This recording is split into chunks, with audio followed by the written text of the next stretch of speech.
Ndipe phone yako.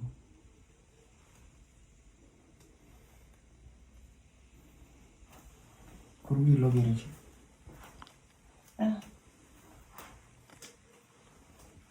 Uchiti uilokere uchi try utishi. Uloka nduti ndipe phone yako kuloka. Ukudei na phone macho. Ndipe password. 04. 04 hapo. Aisikuite. Ndipe yako yo pa phone yako ndisi password. Ndati ndipe password ya phone yako. Ndipe password ya phone yako yo. Ne, andita kumbira password. Ndio ndipe password ya phone yako. Ndipe yako iwewe, ndinda kumbira. Ndipe yako isa yako password.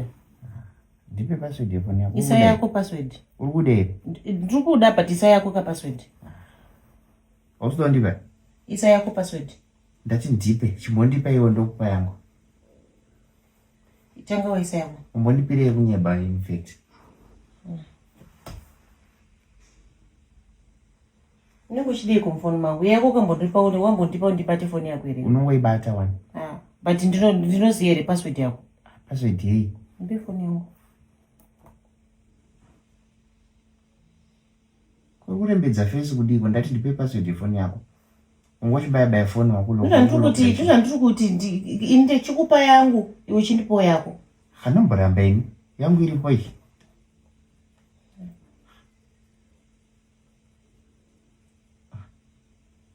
Ungebera kupusa. Apusa ndiani? Ndipe password ya phone yako. Ruidi. Ndikuudza kuti ruidi. Ausikude.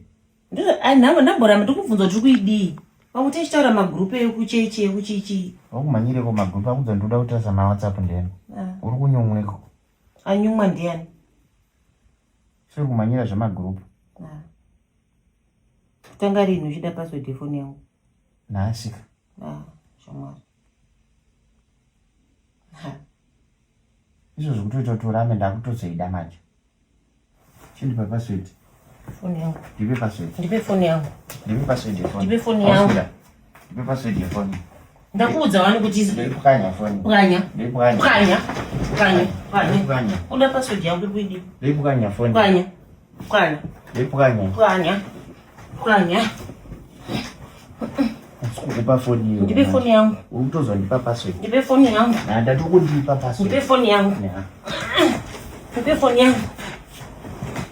Ndipe phone yangu. Password ichi. Tanga rini chita zvepassword. Ausikupa password. Mune zvinhu zvakawanda kana banikela zvinhu ningo singafanira kuona. Zvei. Sha. Singafanira kuona. Zvinhu zvangu ka zvemagroup emaraundi nichi. Ndikuona padhuze nefone yangu. Shamwari.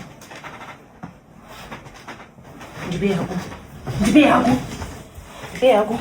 Ni zvinhu zvakawanda zvaunongoda kuvharidza. Ndati ndipe yako. Phone yako. Ndipe yako.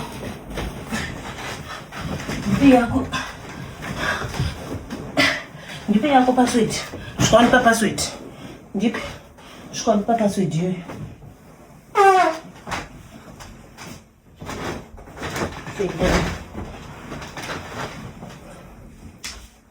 Bomba mpoto.